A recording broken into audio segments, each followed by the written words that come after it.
Oi, alunos do 7º ano, vamos a mais uma semana de aula. Essa semana, então, vamos começar um assunto novo. O nome desse assunto é Reinos Africanos. E antes de falar dos reinos africanos lá da Idade Média, a gente precisa saber um pouquinho sobre a África de hoje. Então aqui eu trouxe um slide para vocês com 6 imagens e vocês vão ter que me dizer se vocês acham que essas imagens são africanas ou não são africanas. Olhem devagarinho, uma por vez. Quando vocês pensam em África, vocês pensam numa cidade cheia de prédios altamente urbanizada? Ou vocês pensam em girafas, savanas e florestas? Quando vocês pensam em África, vocês pensam em pessoas brancas? Será que existem pessoas brancas na África? Ou só existem negros na África? Quando se fala em África, a gente lembra de crianças famintas ou de riqueza? E para terminar, tem uma menina branca numa montanha com neve. Será que tem neve na África ou não tem? Então pensem um pouquinho e já vou trazer as respostas para vocês. Dessas 6 imagens, apenas 2 não são africanas, tá? Então, essa menina de turbante na cabeça e esse menino com a bandeja de comida, tá? O menino é do Haiti e essa menina é do Brasil. Ela foi minha colega quando eu estudei História lá na UX de Caxias do Sul, tá? Então, todas as outras imagens são africanas, sim, tá? Essa cidade urbanizada é o Cairo, se eu não estou enganada. As girafas são tipicamente africanas. Esses meninos brancos são do sul da África. E essa montanha de neve também é uma montanha que fica na África, é o Monte Kilimanjaro, tá? Por que eu trouxe essas imagens para começar a falar sobre reinos africanos com vocês? Porque quando a gente pensa em África, geralmente a gente pensa que é um país, e na verdade a África é um continente inteiro e é um continente gigante, tá? Portanto, não é possível que a gente pense que um continente inteiro do tamanho que é o da África seja um continente cheio de floresta e savana e animais selvagens, elefantes e girafas. Não. Tem muitas cidades altamente urbanizadas, tá? E sim, tem pessoas brancas que vivem na África também. E neva na África, não só na Europa, tá? O Monte Kilimanjaro, né, é um lugar que tem neve. E assim como tem pobreza, como esse menino do Haiti ali, a África também tem muita riqueza, certo? Então vamos falar um pouquinho sobre África. A África é esse continente que vocês estão enxergando aqui. Então geralmente a gente pensa, né, que todas as pessoas que moram na África são negras, e a resposta é não, né? Tem pessoas de todas as cores morando na África. A África é composto por todos esses países que vocês enxergam aí, então não é possível que em todo um continente só existam pessoas negras, né? A economia, né? Que tipo de economia? Parece que quando a gente pensa em África não existe empresa, né? Indústria, porque a gente só lembra de savanas e florestas e Rei Leão. Mas na verdade, não, a economia é muito diversificada. Na política, às vezes quando a gente pensa em África também a gente só pensa numa organização tribal, são tribos, né? Não existem organizações, existem repúblicas na África, assim como no Brasil, né? A sociedade africana, a gente tem a tendência de pensar que é uma sociedade muito pobre, né? Mas existe riqueza e pessoas muito ricas na África também.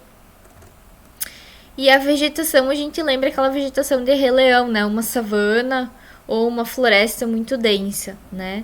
Mas, na verdade, a África, ela é muito diversificada. Tá aí a foto do Monte Kilimanjaro, que é um lugar que neva, tá? Então, eu resolvi começar a aula dessa maneira para desconstruir aquela ideia enraizada que a gente tem de que a África é um lugar onde só moram pessoas negras, é um lugar pobre, né, para ampliar um pouco o nosso olhar, né? A África não é só isso que a TV mostra, ela é muito mais. A gente tem que tentar aos poucos tirar essa imagem que vem na nossa cabeça enraizada nisso, né, para admitir a realidade, né? Que a África ela não é tão limitada quanto é na nossa imaginação. E outra coisa que acontece muito, né, é achar que a África é um país. Não, a África é um continente, certo? Então vamos adiante. Bom, aqui vocês vão ver dois mapas. Um mapa atual da África e outro é um mapa que mostra os reinos antigos, reinos e impérios antigos que haviam na África. Então aqui vocês enxergam vários reinos, né? O Egito nós estudamos no 6º ano, o Kush também, rapidamente, nós estudamos no 6º ano, né? Que são mais clássicos. E no 7º ano nós vamos dar prioridade para 3 reinos. De todo esse mapa aqui, que tem vários reinos, nós vamos estudar especificamente 3, tá? Quais serão esses 3 reinos que nós vamos estudar? O reino Iorubá, Mali e Congo. Aí vocês me perguntam, mas prof, por que nós vamos estudar esses 3? Por que nós não vamos estudar Ruanda? Por que a gente não vai estudar Sofala? E aí eu respondo, a gente vai estudar esses 3 reinos porque eles têm uma forte ligação com o Brasil, tá? Talvez se vocês morassem em outro lugar, outros países vão escolher outros reinos para estudar porque tem mais a ver com a cultura deles. Mas para a cultura do povo brasileiro, esses 3 reinos deixaram marcas profundas na cultura brasileira. Por quê? Porque foi especialmente desses 3 reinos que foram raptados muitos africanos, né? E transportados à força para o Brasil para trabalharem aqui no nosso país como mão de obra escrava, tá? Então, é por esse motivo que a gente vai estudar esses 3 em especial. Que tipo de heranças hoje no Brasil a gente tem que foram deixadas por essas pessoas que vieram desses reinos? Aí eu vou dizer para vocês, a religião é uma marca bem forte, embora o Brasil seja predominantemente católico, cristão, as religiões africanas são muito fortes, inclusive Bento Gonçalves, Caxias do Sul, Garibaldi, todas essas cidades que têm até um certo preconceito quando se fala em Umbanda, Candomblé, nessas cidades tem muita casa de santo. Só para vocês terem uma ideia, em Caxias do Sul tem mais de 350 casas de santo, que são locais onde se pratica religiões africanas. Bento Gonçalves também tem vários, Garibaldi eu sei de um, mas talvez tenha mais, tá? Então as religiões africanas são fortes no Brasil inteiro.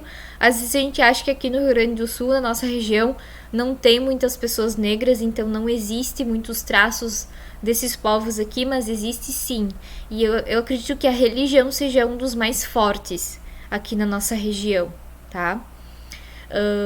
Garibaldi tem uma igreja Umbanda que é muito tradicional, é muito antiga e muito frequentada pela população italiana daqui, tá? Então é uma religião, é uma herança que esses povos nos deixaram, tá? Outras coisas que a gente pode pensar é na culinária, a comida que essas pessoas preparavam, né, quando eram escravas, e esses temperos que elas vão usar, elas vão trazer, né, da sua terra natal, né, o jeito de preparar certas comidas, o acarajé, por exemplo. No esporte, a capoeira, né, um símbolo forte, é um esporte, era uma luta, né, que foi trazida por esses povos para cá, e a capoeira ela exige um gingado que também contribui para a habilidade futebolística no nosso país, tá? A música, o axé, por exemplo.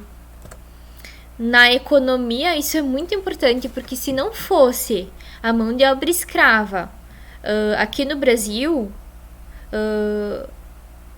o Brasil não seria nada hoje, porque se o Brasil tem riqueza hoje nas suas terras, é por causa da força da mão de obra escrava, certo? E muito mais, vocês podem aí pensar em mais coisas, eu trouxe aí algumas, né, para mostrar para vocês por que é importante a gente estudar esses 3 reinos, né? A gente vai estudar como eram essas pessoas antes de chegar aqui no Brasil, como é que elas viviam lá na África, enfim, tá? E como, né, que traços de lá elas vão trazer para cá. Bom, nós vamos começar estudando o reino Iorubá, tá? Que é esse que tá em roxinho ali no mapa. Como que se originou esse reino? E também eu não sei até que ponto é adequado chamar ele de reino agora, tá? Então existia ali nesse lugar uma cidade chamada Ifé, que ela é a originária do reino. Então, a partir dela foram surgindo novas cidades e a comunidade Iorubá se formou. E para esse reino, a cidade de Ifé ela vai ser considerada uma cidade sagrada, né? Porque ela é a originária de todas as outras. Politicamente, não havia um estado centralizado, por isso que eu digo para vocês que é estranho chamar isso de um reino. Mas, claro, cada cidade-estado, né? Eles eram organizados em cidade-estados, eles eram independentes. Então, cada cidade-estado tinha um líder que possivelmente era considerado um rei, tá? Então, eram cidades-estados independentes, embora a cidade de Ifé, ela tivesse um poder um pouco maior que as outras. Que poder a mais ela tinha? Então, o líder político também era um líder religioso. Então, nas outras cidades e estados, não. O líder político, ele só era político. Ele não tinha poder religioso também. E todas as outras cidades iorubás deveriam ter seu líder autorizado pelo líder da cidade de Ifé. Então, era algo... A cidade de Ifé, ela se destacava perante as outras, mas as outras, fora isso, elas eram independentes, tá? Por isso que a organização política, resumindo, dos iorubás, eles eram organizados em cidades e estados independentes, ok? Na economia, ali vai predominar o comércio, né, de produtos da floresta. Então, o que eles vão vender e comprar? Pele de leopardo, pimenta, marfim, que é a garra do elefante, né? Noz de cola. Procurem na internet o que é noz de cola. É uma noz, tá? Que ela tem um suco dentro e as pessoas chupavam esse suco para matar a sede, tá? E ela também é considerada estimulante, tipo o chimarrão, tá? Também ali nesse comércio eram vendidos objetos de couro, metal, marfim e confeccionados por artesãos dali mesmo, tá? Por que o comércio vai ser forte ali? Porque bem nessa região ali, que fica mais ao norte da África, vai ser um lugar onde muçulmanos vão caminhar por ali. Eles vão sair da Península Arábica, que dá pra ver bem ali no ladinho da África. Tem a Península Arábica, eles vão ir para a África para comercializar, né, com os africanos que moravam ali. Eles vão passar por esses reinos, tá? Como que Iorubá vai acabar? Tinha uma das cidades que se chamava Oió, ela foi destruída pelos muçulmanos. E muitos iorubás foram trazidos ao Brasil como escravos. Vieram para o Brasil sacerdotes, príncipes, líderes políticos e artistas. E por que eu quero destacar essa informação? Porque aqui no Brasil não importava se tu fosse um príncipe, se tu fosse um líder político, se fosse um artista. Todo mundo tinha o mesmo destino, trabalho forçado, mão de obra escrava. Eles não queriam saber do teu passado. Se tu era um príncipe, se tu era um nobre, tu teria que trabalhar daquelas formas aí que a gente conhece, né? Trabalho forçado, castigos físicos e tudo mais, certo? O que eu recomendo vocês? Que vocês leiam bastante esse slide, tentem memorizar a origem, a política, a economia e a queda, para depois ir fazendo uma revisão mental, certo? Vamos para o próximo reino agora, o reino de Mali. O reino de Mali ele é próximo ao Iorubá, né? Também fica mais na região norte da África. Como esse reino ele se origina? No século VII, muçulmanos conquistaram o norte da África e difundiram o islamismo, que era uma religião. Que religião, então, né, esses reinos tinham, se eles não eram muçulmanos? Era parecido com religiões politeístas, né, que acreditavam em vários deuses, como se fossem os índios brasileiros, né? E aí, quando chegam esses muçulmanos ali e difundem essa religião, é como quando chegam os europeus aqui no Brasil e difundem o catolicismo perante os índios, tá? Então, os muçulmanos, eles queriam controlar o comércio de ouro, sal e cobre. Nesse local de intenso comércio, formou-se o Reino Mali. O primeiro imperador converteu-se ao islamismo para poder participar do comércio com os muçulmanos em paz, né, sem aquela rivalidade. Então, na economia, a principal atividade econômica vai ser a mineração de ouro. Então, vejam a riqueza que era a África, né? Na agricultura, vai ter colheita de arroz, milhete, inhame, feijão e algodão. E outros, né, que só está destacado os principais. Pastoreio de bovino, ovino e caprinos.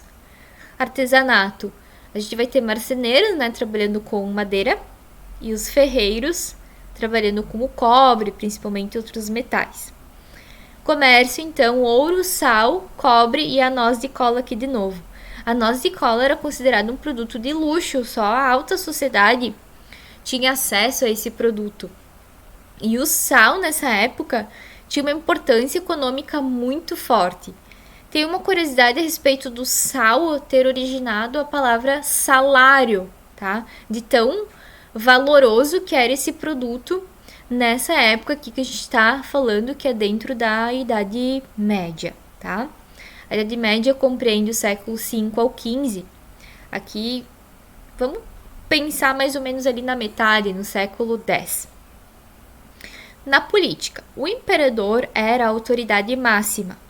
Possuía um conselho que o auxiliava e 2 funcionários que consultava para tomar decisões importantes. Esses 2 funcionários, um era o chefe das Forças Armadas e outro era o senhor do tesouro.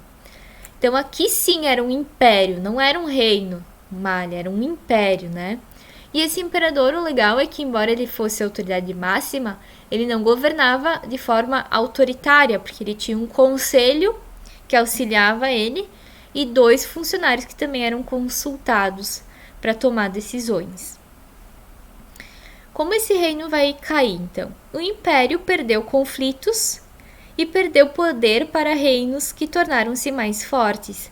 No caso ali, dá para ver no ladinho do mapa de Mali, tem um reino em azul chamado Songhai. Esse aí foi um reino que expandiu e acabou dominando o reino de Mali. A gente fala reino de Mali, mas é um império, tá?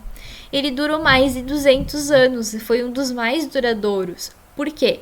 Além de ter um exército forte, além de ser muito rico por causa do ouro, ele tinha uma boa administração, porque esse imperador, como eu falei para vocês, ele não era aquele imperador autoritário, né? Ele respeitava as tradições dos povos dominados. Lembram que quando eu falo em império, era antigamente um reino que foi ampliando seu território até virar um império. Esse imperador, ao liderar esse exército para conquistar novas populações, essa população que era conquistada recentemente tinha seus costumes e cultura respeitados. Eles não eram obrigados a seguir a religião que o imperador de Mali determinasse. Eles tinham certa liberdade para continuar com suas tradições. Reino do Congo agora. Então, o Reino do Congo fica mais ali no meio da África, né? Quase mais ao sul, eu diria. Como ele vai se originar? Povos vão se unir, tá? De maneiras diferentes. Uns povos vão se unir por alianças políticas, outros por casamentos arranjados e outros vai ser conquista militar mesmo. Então, esses povos que foram se juntando por casamento ou por brigas militares ou alianças vão se unir e formar o Reino do Congo, tá? Na política, A autoridade era auxiliada por 12 conselheiros, que nem em Mali, né? Mali tinha os conselheiros, aqui em Congo também. Esses conselheiros, eles eram coletores de impostos, secretários, oficiais, militares e juízes. E uma curiosidade muito interessante, desses 12, 4 obrigatoriamente eram mulheres. Isso é incrível se a gente for pensar que hoje em Bento Gonçalves a gente tem na Câmara de Vereadores, acho que mais de 15 vereadores, e não existe uma mulher, né? Então, a África, o Reino do Congo, lá na África, lá na Idade Média, politicamente eu considero muito mais evoluído do que a gente está hoje no sentido da inclusão de mulheres na política, né? Elas eram mais estimuladas a participar. E hoje tem uma luta, sim, para incluir mais mulheres na política. E eu acho ela super importante, porque as mulheres têm pontos de vista e vivem situações que podem, sim, contribuir muito para melhorar o nosso código de leis e regras, enfim, tá? Na economia, o Reino do Congo que predominava era o comércio de ferro e sal, tá? O Reino do Congo ele vai ter uma queda bem brusca, assim. O que vai acontecer? Os portugueses, os mesmos que colonizaram o nosso país, e os congos, eles tinham interesse em comercializar um com o outro, tá? Se o Congo tinha ferro e sal, né, Portugal estava interessado nesses produtos. O rei do Congo, assim como o rei de Mali fez a mesma coisa, ele vai se converter ao cristianismo e ele vai estudar português para conseguir se relacionar melhor com o rei de Portugal, né, e com as autoridades portuguesas. E o rei do Congo também vai enviar jovens africanos a Portugal para estudar. E em troca, dos seus produtos, enfim, que eles estavam entregando para os portugueses, eles falaram assim, vocês podem enviar aqui médicos, professores, que a gente está precisando. Só que no lugar disso, Portugal enviou traficantes interessados em escravizar e vender homens, mulheres e crianças que viviam ali. E o rei do Congo foi basicamente traído, né, pelo rei de Portugal. O rei, então, do Congo pediu para que Portugal proibisse esse comércio de traficantes, mas o rei de Portugal não deu ouvidos.